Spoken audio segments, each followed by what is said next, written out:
Olá, gente, tudo bem com vocês? Na cena inicial, um homem chamado Terenzil corre para um aeroporto brasileiro, visivelmente em pânico e com pressa. A maioria das pessoas pensaria que ele está perdendo um voo, mas a verdade não poderia estar mais distante disso. Ele pede ajuda ao balcão para qualquer bilhete para o oeste, mas descobre que o mais próximo sai em 2 horas. Mesmo assim, ele compra o bilhete apenas para atravessar o terminal. No mesmo aeroporto, uma famosa influenciadora chamada Inês está em uma videochamada com uma amiga em Nova York quando, de repente, ela se engasga e desmaia. Inês está preocupada, especialmente porque não pode fazer nada para ajudá-la. Fora do aeroporto, pessoas assistindo à TV veem repórteres e apresentadores desmaiarem diante das câmeras. Não apenas isso, mas uma rua inteira de pessoas está deitada inconsciente no chão. Os espectadores pensam que deve ser algum tipo de piada, exceto Terenzil, que sabe o que está acontecendo. Ele diz que é hora de agir e corre para o terminal. Quando um guarda está distraído, Terenzil pega sua arma e ordena que todos saiam de seu caminho. Ele corre para um voo prestes a decolar para Moscou em poucos minutos. Apenas alguns passageiros embarcaram quando ele entra e mantém todos sob a mira da arma. O piloto está ausente e o copiloto, Matthew, não quer ajudar os terroristas. Enquanto lutam pela arma, uma bala atinge a palma de Matthew e o fere. Fora do avião, os passageiros entram em pânico e a comissária de bordo, Gabrielle, tenta mantê-los calmos. Terenzil sai da cabine perguntando se há um piloto a bordo. Uma mulher chamada Sylvie se levanta, embora seja apenas uma piloto de helicóptero aposentada. Sob a ordem de Terenzil, ela e Matthew decolam com todos os outros passageiros. A aviônica está quebrada por causa da bala e, como resultado, ninguém do avião consegue entrar em contato com ninguém do lado de fora. Quando o avião está no ar, Sylvie e Matthew fazem o seu melhor para convencer Terenzil, mas o homem permanece inflexível. Ele diz que é um oficial designado pela OTAN e sabe de algo que eles não sabem. Ao ser instigado, ele revela que os raios do sol se tornaram mortais e que, a partir do dia seguinte, o nascer do sol vai matar todos, até mesmo aqueles que ficarem dentro de casa. Isso já começou em países orientais como Japão e Coreia, e o avião será o próximo alvo se o nascer do sol os alcançar. Matthew e Sylvie não acreditam nele e teorizam que ele está mentalmente doente. Terenzil também reconhece que pode parecer um idiota, mas afirma que não é. A mão de Matthew está sangrando profundamente, o que pode causar problemas a longo prazo. Uma das passageiras, chamada Laura, é enfermeira de um velho com demência, sendo a única profissional médica a bordo. Ela assume a responsabilidade de ajudar o piloto. Eles não têm um kit de costura para fechar a ferida, então usam uma faca quente. Matthew grita de dor e os passageiros entram em pânico ainda mais. Matthew sabe que se começarem a protestar, a vida de todos estará em perigo, então diz que vão pousar em um local diferente, conforme o desejo de Terenzil, antes de continuarem seu caminho para o destino original. Matthew espera que os caças venham resgatá-los, já que foram levados sob a mira de uma arma, mas por algum motivo, Sylvie sente que estão por conta própria. Um passageiro chamado Ias ouve a conversa sobre o sol e suspeita que o piloto esteja mentindo para eles. De repente, um passageiro árabe começa a tossir e desmaia. Ias finge estar ajudando e então pega a arma de Terenzil no processo. Terenzil é trancado dentro do banheiro sob a ordem de Ias e Matthew é solicitado a contar a verdade. O piloto revela que estão pousando na Islândia porque Terenzil queria ir para o oeste. Lá, a polícia irá prender os terroristas e os outros serão libertados. Ele também fala sobre o sol e como Terenzil acredita que ele vai matar as pessoas. Isso leva os passageiros a um frenesi. Eles começam a lembrar de coisas estranhas que aconteceram antes de embarcarem no voo e estão preocupados com suas famílias. Matthew acalma todos e assume a responsabilidade de salvá-los como capitão. Mais tarde, eles tentam pousar em um aeroporto na Islândia, mas não recebem sinal do controle de tráfego. Quando veem o solo de perto, percebem que vários aviões colidiram entre si e as pessoas estão correndo.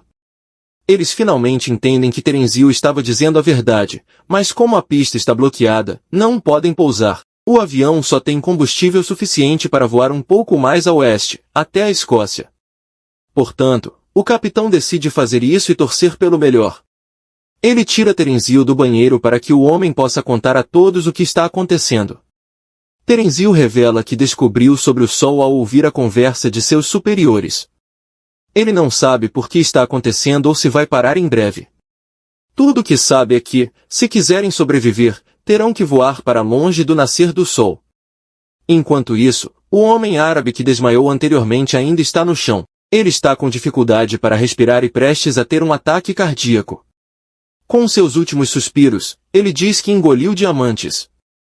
A enfermeira Laura faz o possível para retirar os diamantes, mas seus esforços são em vão. Ao mesmo tempo, eles fazem um pouso de emergência na Escócia, onde Matthew impede o avião de bater em uma parede por pouco. Eles saem e seus telefones começam a tocar com notificações de seus entes queridos. A internet está cheia de notícias sobre a luz do Sol mortal. Metade do mundo morreu e a outra metade está esperando sua morte. O aeroporto está vazio porque todos que tiveram a chance de fugir o fizeram, e os outros estão se escondendo em lugares escuros na esperança de que os proteja. No entanto, as notícias sugerem que as pessoas estão morrendo até mesmo dentro de bunkers. De repente, eles são abordados por 3 membros do serviço da RAF pedindo ajuda. Eles têm apenas 45 minutos antes do nascer do Sol, então decidem coletar suprimentos importantes e voar para o oeste. Um dos passageiros é um engenheiro de aeronave chamado Jacob.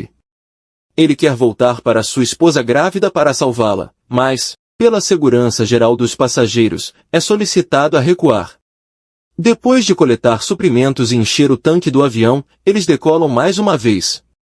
Um dos membros do serviço é piloto e sugere que voem para longe do Equador para evitar que o Sol os alcance mais rápido. Sua próxima parada é o Canadá, onde vão reabastecer o avião e consertar o rádio. Mais tarde, a internet é consertada e seus telefones começam a tocar. Eles recebem as últimas mensagens de seus entes queridos que já morreram em Bruxelas. Então, um homem encontra um artigo dizendo que a causa do desastre é a polaridade do Sol. Outro passageiro, chamado Horst, é um especialista em clima e sabe o que significa a polaridade do Sol. Ele explica que a cada 11 anos, o campo magnético do Sol se reverte, mas ninguém sabe por quê. Isso não teve um efeito significativo no mundo, então não foi feita muita pesquisa. No entanto, ao longo das últimas décadas, a intensidade da reversão estava enfraquecendo. Por causa disso, Horst pensa que a reversão se tornou muito mais poderosa na direção oposta. Se o que ele está dizendo for verdadeiro, a Terra está sendo bombardeada com raios gama em todos os lugares onde o Sol se põe, e é por isso que as pessoas estão morrendo instantaneamente. Eles não têm como provar a teoria porque os cientistas que publicaram o artigo também provavelmente estão todos mortos. Nesse momento, IAS descobre um relatório de notícias dizendo que os membros do serviço da RAF que pegaram são na verdade terroristas do Afeganistão. Eles foram presos e estavam sendo levados de volta para seu país. No aeroporto, um deles se envolve em uma discussão e empurra o velho que tem demência, causando sua morte e ganhando a desaprovação dos passageiros. Sylvie conta a Matthew sobre o relatório de notícias e os dois decidem abandonar os terroristas quando pousarem no Canadá. Poucos minutos depois, eles pousam e têm 2 horas antes do nascer do Sol. Várias vítimas da luz do Sol estão caídas pela cidade. Os terroristas são solicitados a procurar peças de rádio de reposição na loja mais próxima. Eles concordam, mas insistem em levar Gabrielle e Jacob com eles. O problema é que Jacob sabe do plano, mas não Gabrielle. Por isso, quando estão na loja e Jacob tranca os terroristas em um cômodo, Gabrielle se recusa a acompanhá-lo. Jacob não perde tempo tentando convencê-la e, no final, consegue chegar ao aeroporto enquanto é seguido pelos terroristas, mas Gabrielle é deixada para trás na cidade. O avião decola sem ela, e os terroristas o seguem e conseguem atingir uma janela com uma bala. Felizmente para os passageiros, apenas cria uma rachadura, então se mantiverem uma altitude estável, ela não se quebrará. Uma criança terminalmente doente chamada Dominique também está no voo. IAS tenta conversar com ele, mas sua mãe superprotetora, Ara, pede ao homem que vá embora. De repente, eles recebem um sinal de rádio de alguém no Havaí. A conversa é interrompida, mas eles presumem que alguns sobreviventes estão em um bunker subaquático, o que explicaria por que estão vivos. Matthew quer partir para o Havaí o mais rápido possível, mas Sylvie acha que ir lá por causa de uma mensagem não clara seria estúpido. Enquanto isso, Terenzio está furioso por o capitão tomar todas as decisões.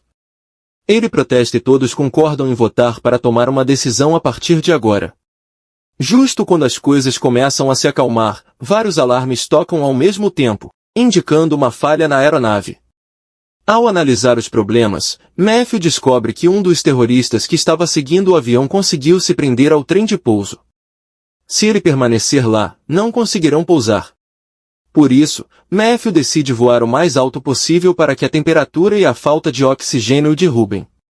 No entanto, ele falha em considerar a janela rachada por causa da diferença de pressão. Ela se quebra, causando caos dentro do avião. As coisas voam para o céu enquanto os passageiros se preparam para o impacto. Matthew rapidamente traz o avião para uma altitude mais baixa e Jacob usa uma tábua de madeira para fechar a janela por algum tempo. Todos se acalmam, mas Dominique tem dificuldade para respirar porque seu tubo respiratório voa para longe. Ias pensa em um plano e usa o tubo de oxigênio para fazer um tubo respiratório. Zara agradece e se envergonha de ter sido rude com Ias anteriormente. O capitão diz a todos que o Havaí não é mais uma opção porque nunca chegarão lá a tempo nessa altitude. A opção mais viável seria pousar em Attu, uma ilha do Alasca. Além disso, a turbulência não conseguiu se livrar do terrorista pendurado.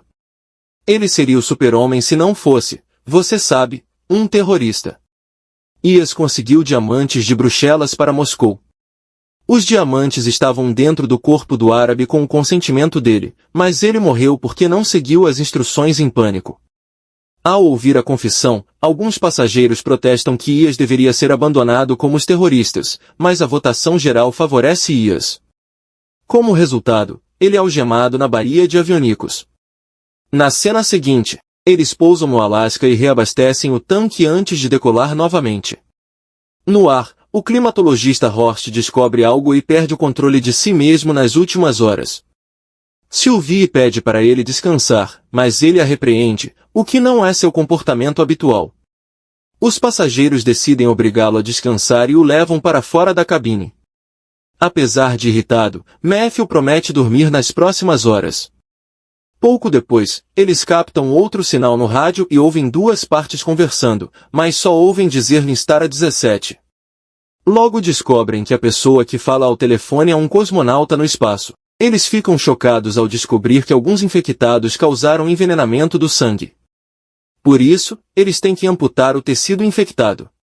Laura diz que pode fazer a operação em Bruxelas se conseguirem chegar a um hospital. No entanto, sem Matthew, Sylvie não pode pousar o avião sozinha. Os passageiros imploram a ela, já que ela é a coisa mais próxima de uma piloto que eles têm, mas ela sabe que só pode pousar um helicóptero.